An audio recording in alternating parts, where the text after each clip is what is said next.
Welcome to the best thing since sliced bread. Welcome to PTV. I am your host with the most hot like buttered toast, the P to the Y to the R to the O. It's your boy Pyro. Right now, we're going to take a look at the last week and a bit in wrestling from the Raw before Wrestlemania, all the way through to Wrestlemania, and even look at the aftermath after with the Raw Aftermania and the TakeOver Aftermath. This is how it's going to work. We'll look at the show, talk about what happened, and then we'll break it down. How did we, as wrestling fans, do against the show in question? Was it a good show, and did we come out feeling like winners? Did we pick up the 1, 2, 3? Or did the show get one over on us, and did we lose as fans? That's pretty much the concept. This week's show, a little bit longer, because there's more to cover with it being WrestleMania week. Next week onwards, it'll be on Wednesday. We'll start on Impact, roll through to Dynamite. Dynamite is Impact. Roll through to NXT, and that'll be our week. But without any further ado, let's get into the Raw before WrestleMania. So, Raw opens up with Drew, Big Boot, McIntyre, and a bunch of jibber jabber, as these shows often do. Then, the most annoying man on Monday night, Mr. Matt Riddle, made some mediocre marijuana puns. So that's two, counting two, back-to-back chit-chat segments before we finally get into a match, and it's Badman Alan Jones taking on Consequences Creed. But unfortunately, that swiftly ended with a dumb distraction finish, and the New Day making their Mania challenges this weekend look kind of dumb. Kofi Kingston threw a microphone at Omos, that caused a distraction, and Woods just rolled up AJ. 1, 2, 3. Priest and Bad Bunny arrived in a Bugatti. That was cool. And then speaking of dumb, we segued straight into a stupid Strowman versus sweaty Shane shenanigans as dumbass the Tank Engine squashed Elias and Jackson Riker, before Strowman and Shane square off in a steel structure on Saturday. Also, am I the only one who's noticed that this is basically the same rivalry as Shane versus Big Show back in the build to Backlash 2001 and their last man standing match? Which way did he go? Which way did he go? Miz and Morrison then messed up Bad Bunny's Bugatti. Try saying that 3 times fast. Miz and Morrison messed up Bad Bunny's Bugatti. Miz and Morrison messed up Bad Bunny's Bugatti. Twice would do. And up next, it was Asuka versus Ripley and Shania. The story of this match was the typical, ooh, can opponents on Sunday coexist on the same team tonight? And as often is the case, the answer was a resounding no. This was a solid match, and it told its story well. But I do hope after Mania, they totally separate the women's tag division and the singles division. Even if the belts stay on Shania, just split the things up. Also, is Rhea Ripley a heel now? The Thunderdome boo, so we must obey? Really? Could we not just have cool new Powerhouse Lioness versus Empress Lioness and just Rock and Austin, faces of the company, smashing at it? No, we have to have defined roles, and apparently Rhea is your bad guy. Then there was just a painful reminder that we've lost one of the best things to come out of the CWC era. And WWE has broken down the Hurt Business. Because Cedric Alexander stumbled through his promo, kind of like I just stumbled through his name, and then MVP dropped a fire promo, because that's what MVP does. There's like Bobby coming in, it's like, oh, I'm going to beat you up, and our match is next. It wasn't next.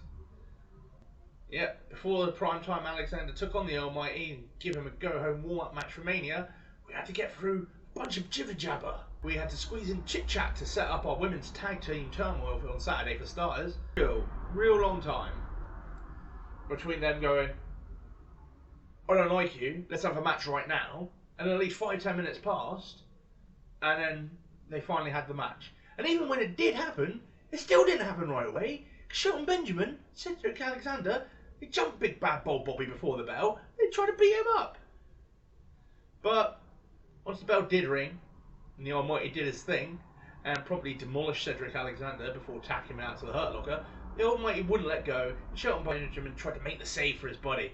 But Bobby just, yeeted him away, slapping Shelton in the Hurt Locker, and casually tossed him away like he was garbage and he was done with him. We got a cool look at the Randall vs Fiend saga. It was a bitchin' video package. Enough said. Damian Priest and Bad Bunny then made their way out to the ring to make their match at Mania a tag team match. Point at time, Bad Bunny cut a half decent promo. It was a little long, but it channeled Hideo Itami. It was alright. You will respect me. The artist formerly known as Prince Ali then took on Scooty Doob, and Sheamus was on commentary because they're going to fight this weekend. Drew talked some more and he cut a clean promo talking about King Corbin and putting him over before he clean kicked him and his crown back to SmackDown. It's pretty much all you need to know. I mean, like a lot of boring carbon matches, this felt like it went on way longer than it needed to, and even with the MVP on commentary, interweaving in shots at Lashley awkward, watching TV, as WWE stars do, they're like, I'm watching TV sideways. Don't know why they do it, but there it is. Raw ends with Big Daddy Drew stood tall, before a brief stare down with Big Bad Bold Bobby Lashley, and that's your Mania Go Home show. Bit underwhelming, right? Kind of like the pacing of this kind of opening segment. That's fine. You'll enjoy it. Like, comment and subscribe if you're down with the content. But, now to answer the question, as wrestling fans, how did we do? Did we come out of this as winners? Or did Vinnie Mac's Shaka Slam pull one over on us? Honestly, it wasn't bad. It wasn't a terrible episode of Raw, but it wasn't good either. It was alright. It was okay as a go-home show, but not as the last main roster outing before Wrestlemania, because WrestleMania starts at SmackDown, because WrestleMania SmackDown, and real WrestleMania is this weekend. So I'm afraid because of all that, WWE kicks out on one, smacks us in the knackers and gets us away with a cheeky win, because that, my friends, was pap. 1 is what you get for Monday Night Raw. 1. AEW Dynamite's up next, and this was the last time that they would go one-on-one with NXT in the Wednesday Night War. The Inner Circle came out first, and they arrived in style in Lamborghinis and whatnot, back in black, arriving in style, was rather nice. And without any further fussing about, we actually got straight into a wrestling match on a wrestling show with wrestlers, as Hangman Adam Page took on Platinum Matt Caster. Now, Platinum Max, of course, cut a fat rap on his way to the ring, which I always appreciate. And as Bowens was trying to get his shtick in, Hangman just kicked him in the lip and slung him out of the ring before taking it straight to Caster. These two had a solid back and forth match, and the Acclaimed tried all their tricks, but Hangman was having none of it. He withstood a chain to the face and dispatched a Bowen with a moonsault to the outside before putting in Platinum Max Caster away with a buckshot lariat for the 1, a 2, a 3.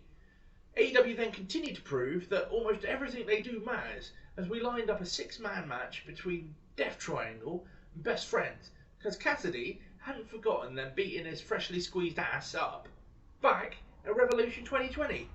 That was only like a year ago, and they're paying it off now because everyone's happy and healthy, and not tied up in other storylines. Good job! The commentary team then ran us through tonight's card, and we got a quick look at Iron Mike Tyson, who was in the house, and then the Inner Circle made an official return to the ring. But first, Sammy Guevara got to bring back his cue cards and take us through the break. When we came back from the break, Chris Jericho cut one hell of a promo, and my jerk-off friend and the Pinnacle were the target of his sharp, pointed tongue as he cut them in half and set up Pinnacle versus Inner Circle on May 5th in a match that we had to wait a year for. That's right, it's Blood and Guts. The match that's been held off for a year because of damn Corona. Christian Cage then cut a promo, and he was basically talking about how he makes other wrestlers step their game up and level up, and then Taz dropped by to offer him a spot on Team Taz. Just like that. We got back into action next with the Godzilla vs King Kong match. Jurassic 5 or Jurassic Express, whichever one you like, took on Bear Country. It was definitely Jurassic Express. Bear Country weren't beating up some old rappers. It was a young boy and his dinosaur. Now, the promo package was cool, and the match was just as cool. It was well paced, high octane, and the smash mouth tag team action that you come to expect from AEW. It was exactly what it needed to be. And Luchasaurus and Jungle Boy picked up the win for their team, stood tall, and it was a nice feel-good moment. Then, we took a look at the Nightmare Factory, and I'm intrigued to see what these guys do next. Sting and Tony Schiavone were out next to cut another interview, which of course was to further his new feud with the Murder Mohawk dude. And being completely fair, I do wish AEW would do something new and find a new way to get us into a Stinger match, because it's starting to feel very rinse and repeat and samey already. But they did do something a little different with this, because, you know, Sting paid Murderhawk man a compliment, and then the Faces of the Revolution will show. So are we going to have a tag match first and then they'll go after each other? Who knows? Turmoil in Team Taz continues to tick over.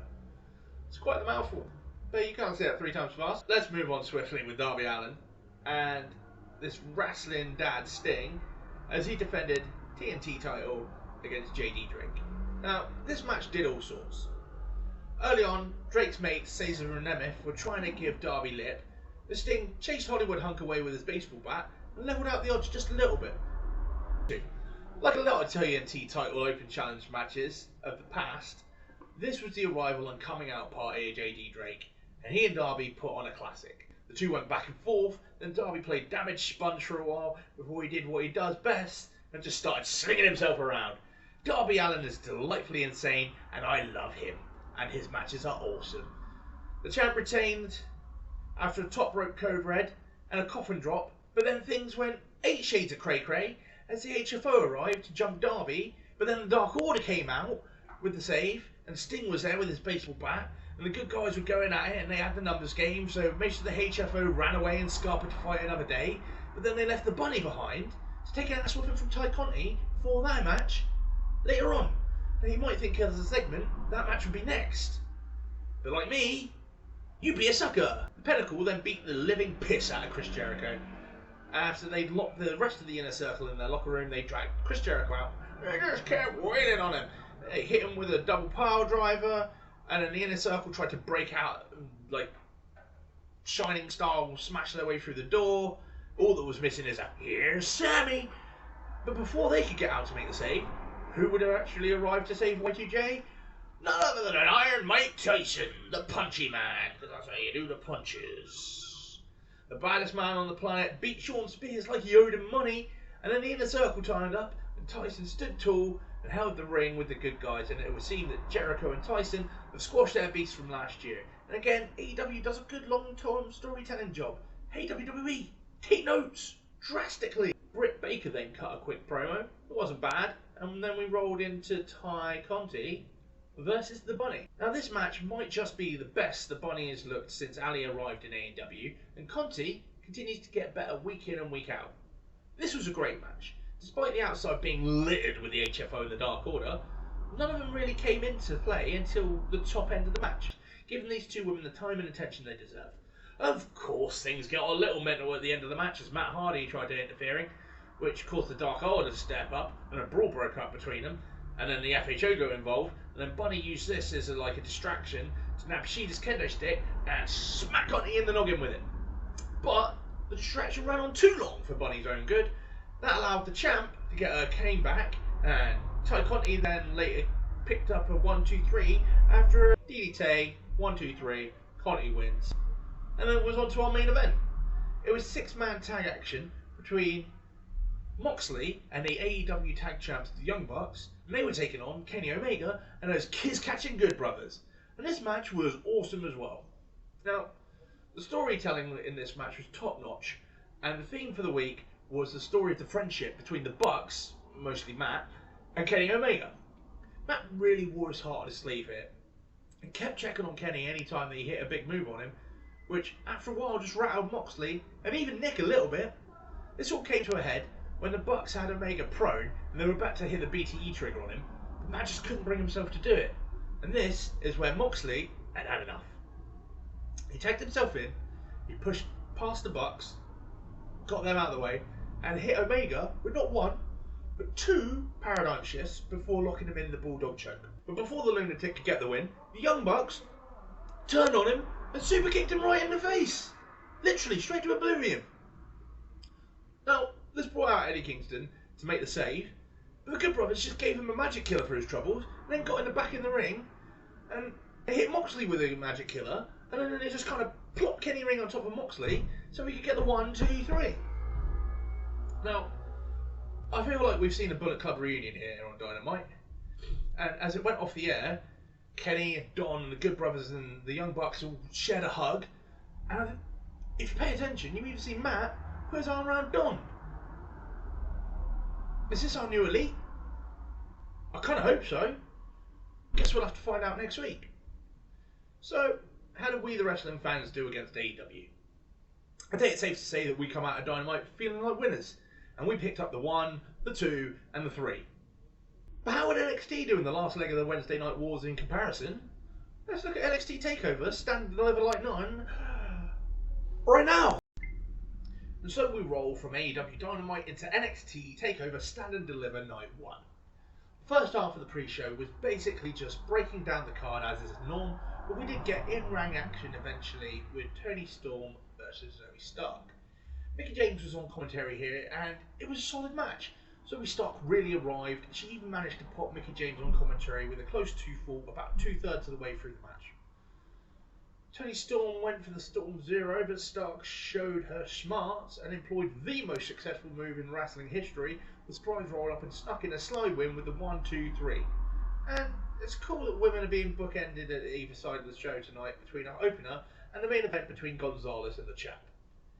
MSK then cut a promo on the triple threat tag match later, which could be a show stealer. I'm not going to lie, this could be the show to take the night.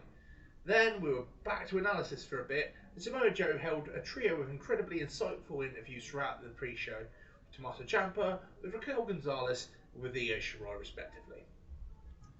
On to the main card. We opened the main show with Pete Dunne versus Kashida, and this match was just bonkers.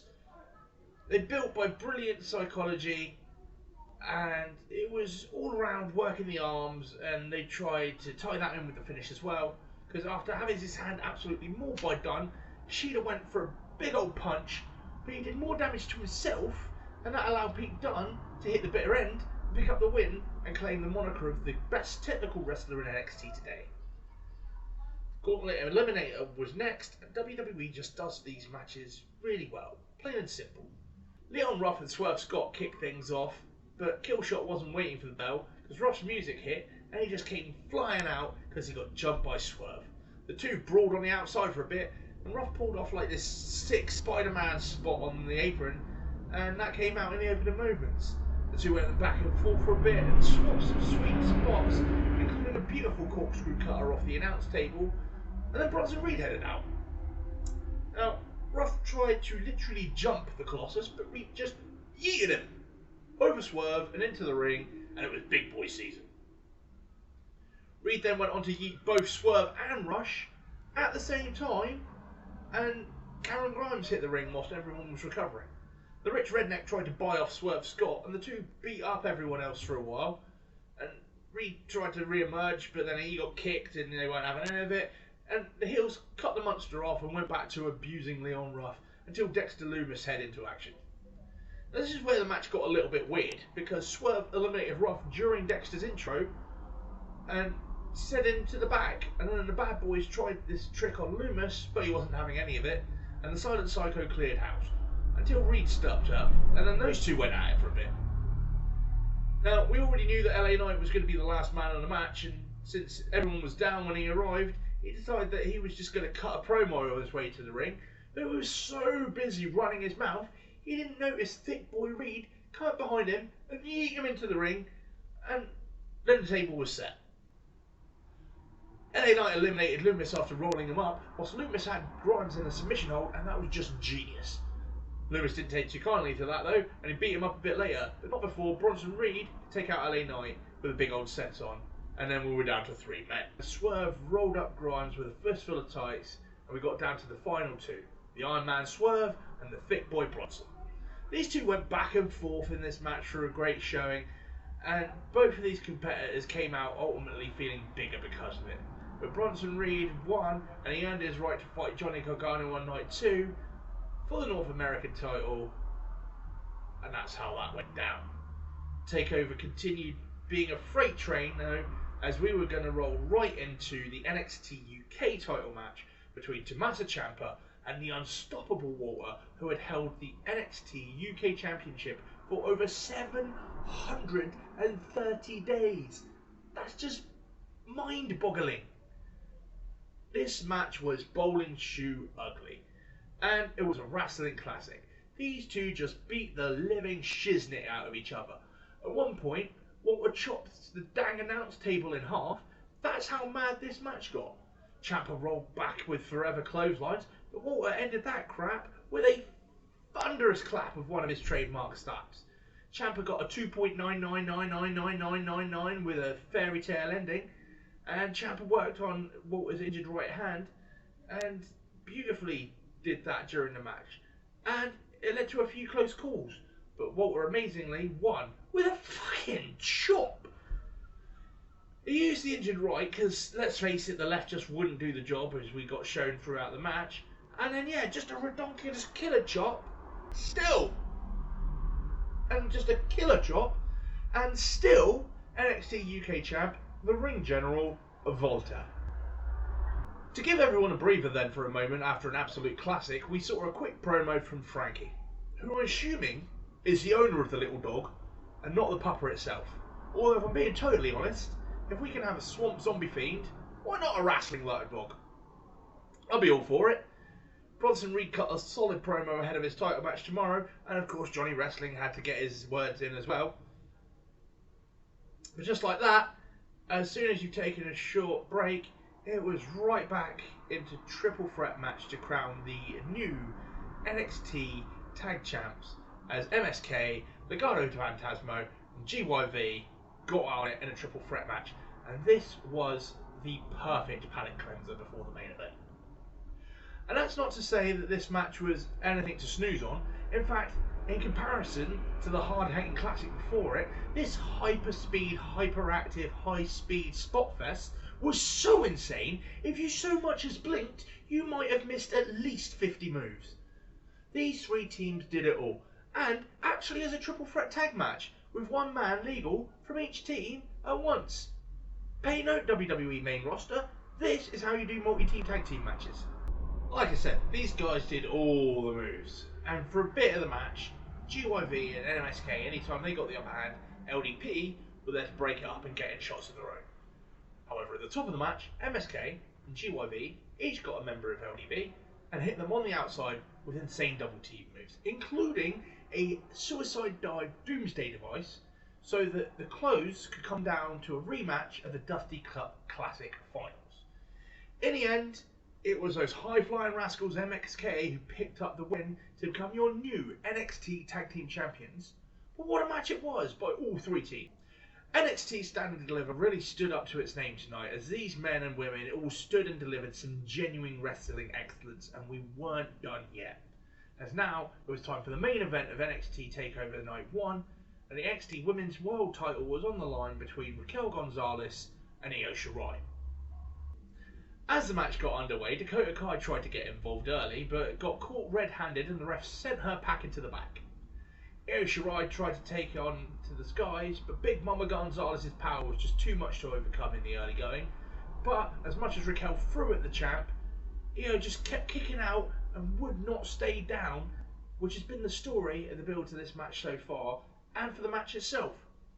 And this was no squash match, because Io Shirai is one of the best women's wrestlers in the world today, and a champ threw everything she had at Gonzalez, including jumping off the giant skull from the top of the entrance ramp down onto Gonzalez below. The action then went back to the ring, and Io hit her over the moonsault, but Raquel kicked out at 2. Gonzalez then hit a one-arm powerbomb and pinned the Genius to the sky. 1, 2, 3, and your new NXT Women's Champion is Raquel Gonzalez. I wouldn't be surprised if Io arrives on Raw in the weeks to come and she challenges Asuka, but that's days away. We still have to get through Night 2 at TakeOver, Impact, and then Wrestlemania. But how did we, the fans, do against NXT Stand and Deliver Night 1? Well, that's an easy win with the 1, 2, 3 for us. That's right, 1, 2, 3, we the fans come out the winner. But how does it stack up against Dynamite in the final fight of the Wednesday Night War? Honestly, I love both of them. But for me, NXT took this. If this level of quality was more consistent, the Wednesday Night Wars might have gone the other way. But I'm excited for them to stand alone on Tuesdays from next week onwards, and I hope that this is a sign of more good things to come from the Black and Gold brand. And now, let's see how things played out on Thursday night with Impact and TakeOver Night 2. Right now, rolling into Impact Wrestling next, we open Impact with a 6 knockout tag match with Rosemary, Jordan Grace and Havoc teaming up to take on It's Neil, Nevaeh, and Alicia Wrasslin. The first thing I noticed about this match wasn't the storytelling, it was the graphic that said Hardcore Justice was this Saturday. TNA Impact have gone mad. They moved to Thursday on the same night as TakeOver Part 2. And they decided that if that wasn't enough, they haven't accounted for watching all the other wrestling that I've got to watch. They're going to put on a pay-per-view on the same day as Wrestlemania Night 1. Alright, let's do this. First we break it down Impact for the shits and gigs and setting out the squares off against NXT for one night only. As it goes head to head, Stand and Deliver Night 2. We'll get to that in a minute. Now, this opening match was pretty paint by numbers. The main story was about the breakup of Havoc and Nevaeh, and everyone else was kind of just there. The former Fearsome Friends put themselves through a table though, and that left Rosemary to hit the Red Wedding on Lish Edwards and pick up the pin and the win for her team. It's giving them some momentum going into Hardcore Justice. Matt Cardona cut a quick promo saying he wasn't really interested in fighting Brian Myers, so instead he was going to have a match with Jake something. We then saw a couple of quick cutaway segments. I couldn't tell you what the first one was about, but the second one hinted at something sketchy and spooky happening with Susan. And then we rolled right into the aforementioned match between Cardona and Jake something. They had a singles match, didn't go very long, because Brian Myers decided to hit the ring and hit his old friend upside the head and accept his challenge to a match at Rebellion on Saturday the 24th. Up next, Double XL taunted Trey because they were teasing his involvement in the Higgledy-Piggledy match later, and they were like, oh, they're not going to get him involved.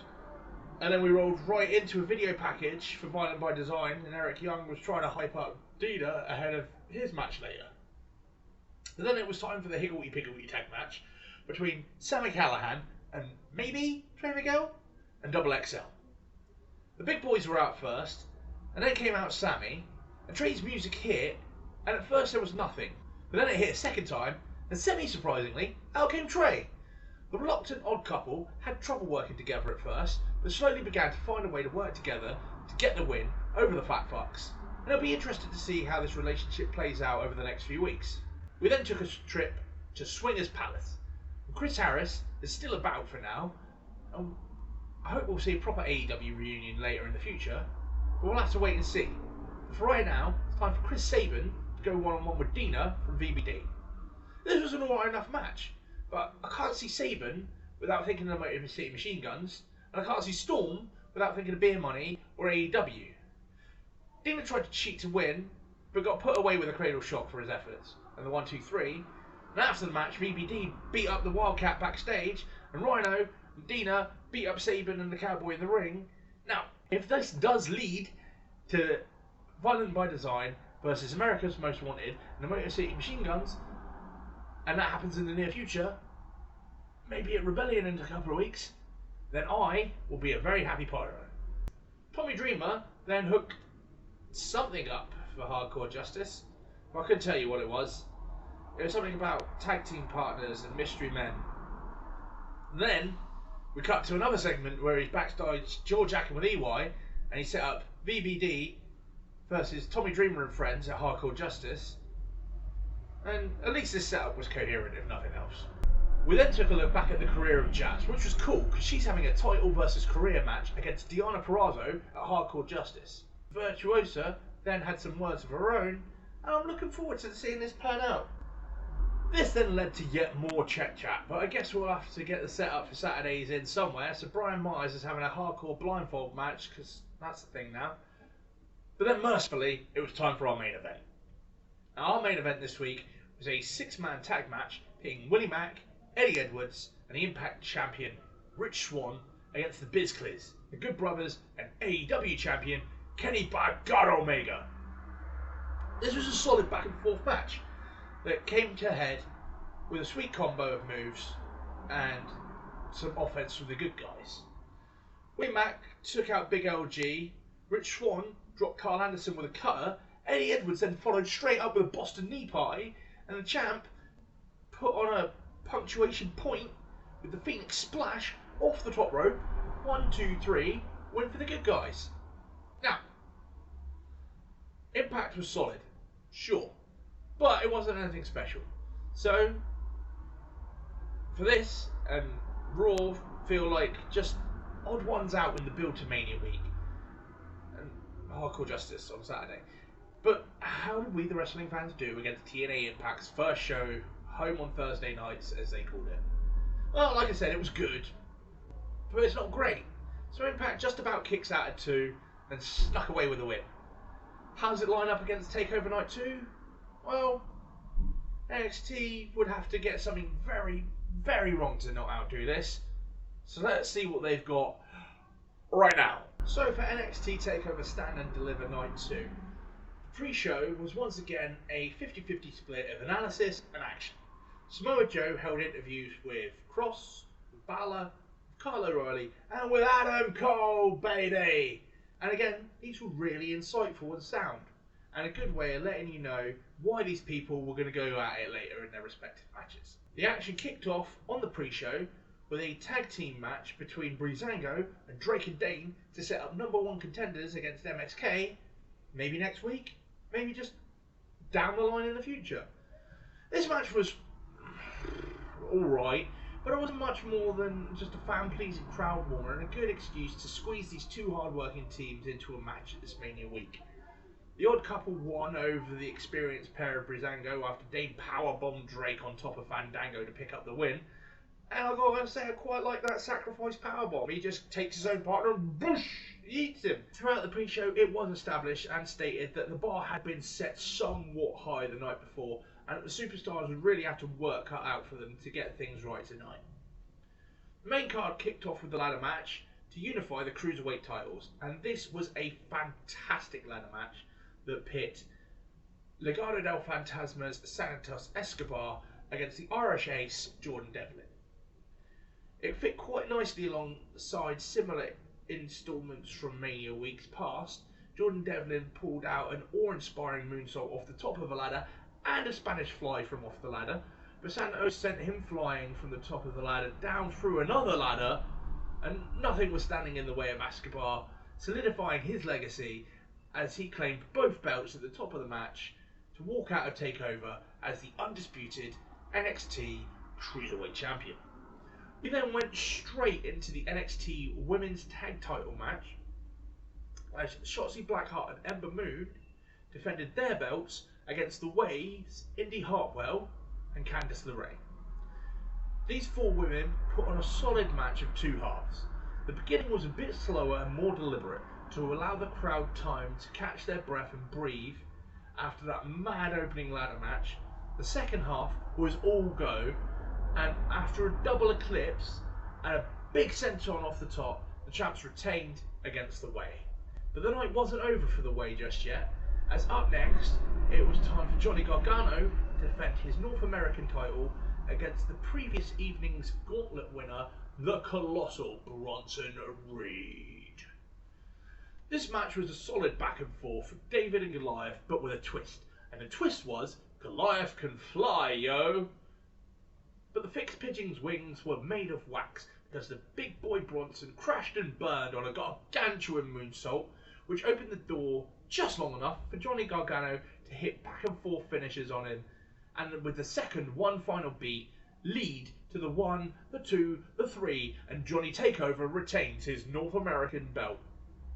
All with a little help from the Way and Austin Theory.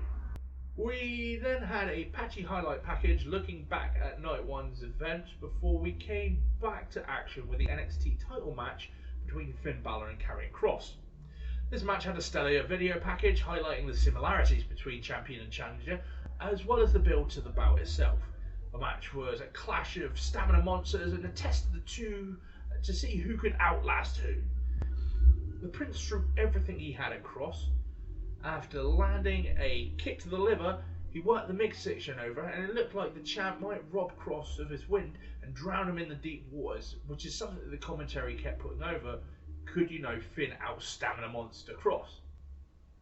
Finn got a near 2-fall after a coup de grace off the top, but ultimately carried Cross would remain undefeated and become perhaps the only undefeated two-time champion, not just in NXT, but wrestling history. I can't think of anyone else who's become a 2-time champion whilst remaining undefeated in one-on-one competition? And if you can, let me know in the comments below. Also, like and subscribe. You know, up that thumb, ring that bell, all that good shit. We then got a few ads and video packages after the match to allow everyone time to regroup and breathe, including another look at the boots of Frankie Monet, who I'm hoping is the little lapdog, but it also might be Ty Valkyrie, or someone else entirely. But that won't stop me hoping that it's a wrestling lapdog. Let's hope that we find out on Tuesday. But enough of that, because now it's time for the main event and the unsanctioned match between Kyle O'Reilly and Adam Cole, baby! Our Lord and Saviour. First up, gotta say, I love both of these guys' new entrance themes. Each one is very them, but Adam Cole is just a little bit better. It's just too sweet. This match was insane, and these two gave each other absolutely everything that they had. They went to war and they bashed the crap out of each other with chairs, with chains, with tables, with a TV set, with a toolbox, and at one point I think Adam Cole even hit Kyle O'Reilly with Bobby Fish's grandmother. Alright, that didn't happen, but just about everything else did. Adam Cole literally put Kyle through the stage at one point and then kicked open the side to drag him back into the match just so that he could give him a brainbuster on the steps. Kyle O'Reilly got a close 2 count after hitting Cole with his own last shot, that cheeky mofo. But when he wrapped a chain round his knee and jumped off the top rope down onto Cole through the upside down steel chair, Mr. Axe and Smash picked up the win in an incredible match and won the unsanctioned fight. And okay, this is an easy one. For the sake of consistency, let's ask the question. How did we, the wrestling fans, do against NXT TakeOver Stand and Deliver Night 2? It's an easy win for us, for the fans. This gets the 1, 2, 3. No questions asked. Straight up win for us as fans. In fact, if I treat the event as a whole, I'd say that NXT TakeOver Stand and Deliver has so far set the bar and come out on top as far as the week leading into WrestleMania goes. But that is it from me for now for this week's edition of Last Week on Wrestling. We've run from the Raw before WrestleMania all the way up to TakeOver Stand and Deliver Night 2. Next time we will look at WrestleMania weekend. That should be out around Sunday, and we will go from the SmackDown WrestleMania special. Oh, sorry. SmackDown WrestleMania special through Hardcore Justice to WrestleMania Night 1, Night 2, and we'll even look at what happened a little after with the Raw after WrestleMania and NXT's arrival on Tuesday nights with TakeOver Aftermath. But until then, I love you all and there's not a goddamn thing you can do about it. But for right now, Pie's out. So peace out, lights out.